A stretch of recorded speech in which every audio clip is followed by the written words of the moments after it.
You're listening to Space in Between, a place for the messy, the honest, and the questions we're usually too tired, too afraid, or too human to ask out loud.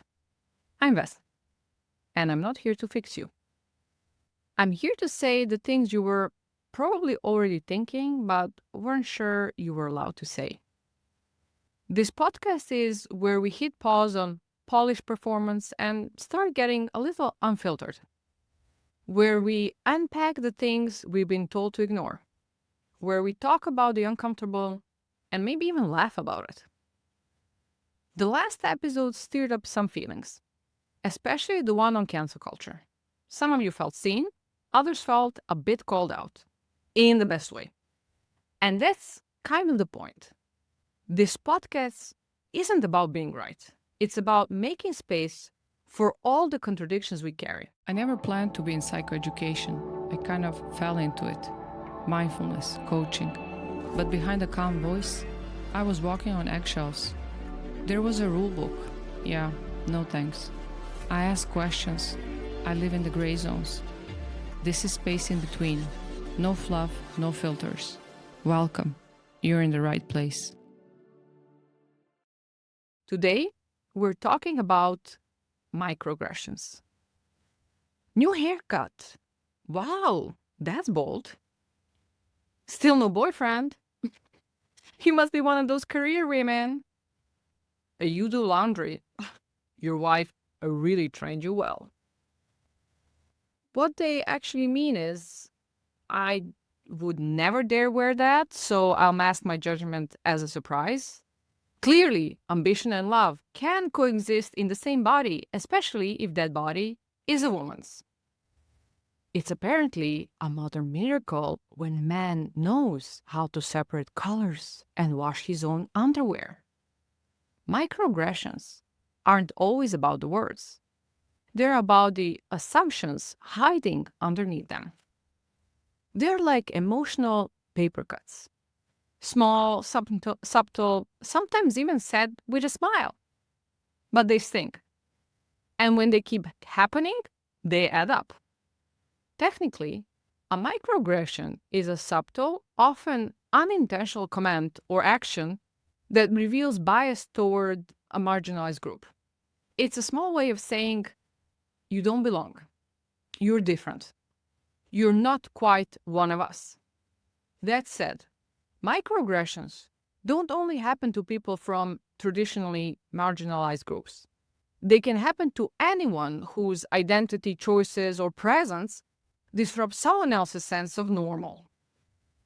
But here is one place microaggressions love to put on a suit and thrive. Yep, the workplace. I used to think microaggressions were exaggerated for laughs in workplace comedies, whether in Serbian TV series or international hits like The Office. But then I started working with corporate teams in Serbia and abroad, and I realized, nope, it's not exaggerated at all. It's reality. Corporate settings are often polite on the surface, but underneath there's a landmine of microaggressions. Whether it's subtle digs, passive-aggressive jokies, or backhanded compliments, the message is clear. Conform or be the outsider. And when you're already different, when you don't quite fit the mold, every tiny comment feels like another reminder that you're only conditionally accepted.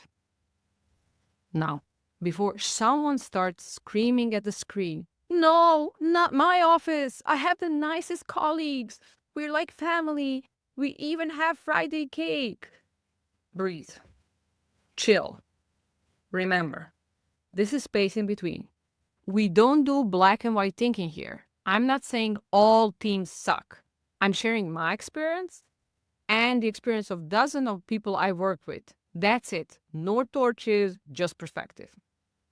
Now, if you're from Serbia like me, you've probably heard some of these gems, or I assume something with similar vibes. Do you even eat? You're so skinny, like a toothpick.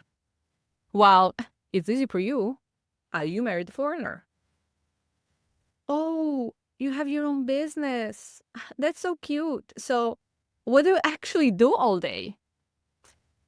These aren't just random examples. I've actually heard every single one of them. And honestly, if I had started writing them down years ago, I could have published a whole encyclopedia of compliments that somehow managed to insult you at the same time. And let me be clear, I've heard these kinds of comments my whole life because I didn't always fit. Because I'm married to a foreigner and we chose to stay in Serbia. How dare we, right? With his shiny EU passport. Because I speak my mind. Because I'm 36 years old and without children. Because I've been an entrepreneur since the age of 26. Because I exist in a space that doesn't quite follow the rules. And for a long time, I thought I was just being too sensitive. Maybe I was overreacting or probably taking things too personally. But after almost 15 years of working with people around the world, hearing the same patterns, the same jokies, the same invisible slaps, I realized, shit, I'm definitely not the only one. People say these things like they're handling you a compliment. But what they're really doing is labeling you not quite one of us, making you feel small, strange, or like you're supposed to be grateful for being tolerated. And here's the wild part. People rarely mean to offend. That's what makes microaggressions so damn tricky. They aren't usually coming from rage or malice. They're coming from something quieter, more subtle. Sometimes it's discomfort. Like your presence disrupts what someone is used to, and they don't know how to deal with it. So they reach out for a half-baked joke or a backhanded compliment to reassert some kind of control. Other times, it's ignorance. The kind people defend with, oh, I didn't mean anything by it, as if that erases the impact. And sometimes, let's be honest, it's someone projecting their own insecurity. They feel small, unsure, or out of place, so they try to box you into something to feel a little bit better themselves. Like if they can define you, they don't have to question themselves. It's not about hate, it's about habit, social programming, and ego. And that's what makes it even more exhausting because you're left deciding whether to explain, to educate, or just swallow it and move on again. In Balkan culture, especially, where tradition often wins over self awareness, these kind of commands are just part of the daily news. We joke, we tease, we throw out labels around like candy. And somewhere along the way, we decided that that's what connection looks like. But let's be honest, it's not connection, it's control. It's less about bonding with you and more about making sure you know your place. It's how people protect what feels safe and familiar by shrinking what feels different and uncomfortable. And God forbid you say something. The moment you speak up, suddenly you are the problem. You'll hear, but I meant it as a compliment. Don't be so sensitive. You can't even joke nowadays. Everyone just gets offended. Because, hey, why protect your dignity when someone's ego needs to be in the spotlight, right? Well, maybe the joke was never funny. Maybe people laughed because they were uncomfortable or too polite to tell you you're being a jerk.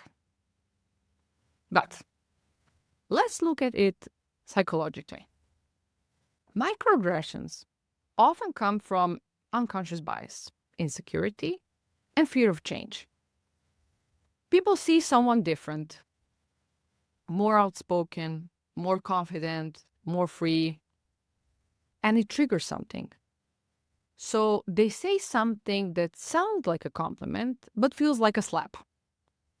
It's a subtle way of saying, you make me uncomfortable, so I'm going to shrink you a little. And how does that feel? Like being gaslit by politeness. Like you're supposed to smile while your dignity quietly erodes. Sounds familiar? We're taught to brush it off, to not make a scene, to be chill. But here's the thing, when you've been poked 1,000 times, even a feather starts feeling like a knife. And if you bring it up, now you're the problem. But guess what? Naming microaggressions isn't about being dramatic. It's about being awake. It's about protecting your energy, about setting boundaries in a world that keeps asking you to shrink. So how do we deal with it? Call it what it is. You don't have to argue. You can just say, that didn't sit right with me. Set boundaries. You're allowed to say, that's not funny, even if they say it is. Don't over-explain. You don't need to convince anyone that your experience is valid. Know when to walk away. Some people are just not ready, and it's not your job to do all the emotional labor. And if you've said a microaggression, if you're bold enough to say it, be mature enough to handle someone calling you out. Owning the impact of your words doesn't make you a villain. It just means you're not hiding behind your ego. You thought it was funny. Cool. But if someone says it hurt, swallow your pride, listen, and learn. That's not censorship, that's accountability. Because microaggressions aren't just about the words.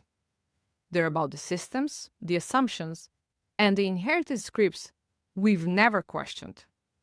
And the more we unpack them, the more free we get.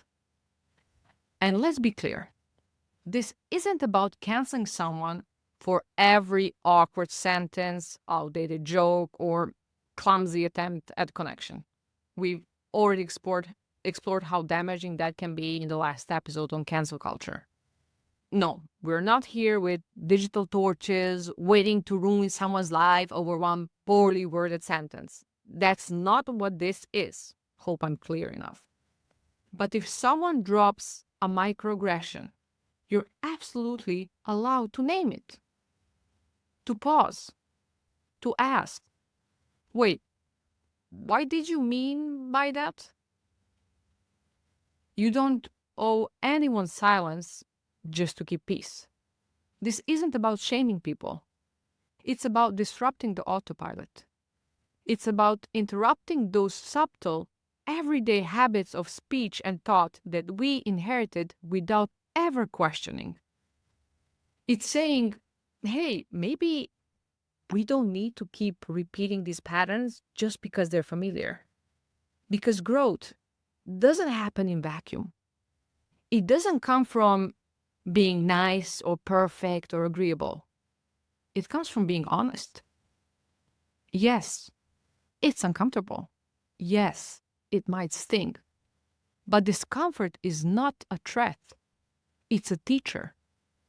Growth isn't fragile. It's loud, it's messy, it's deeply human. And damn, it's worth every awkward moment we risk for something more real. Next time someone says, you're too pretty to be that smart, don't giggle and brush it off.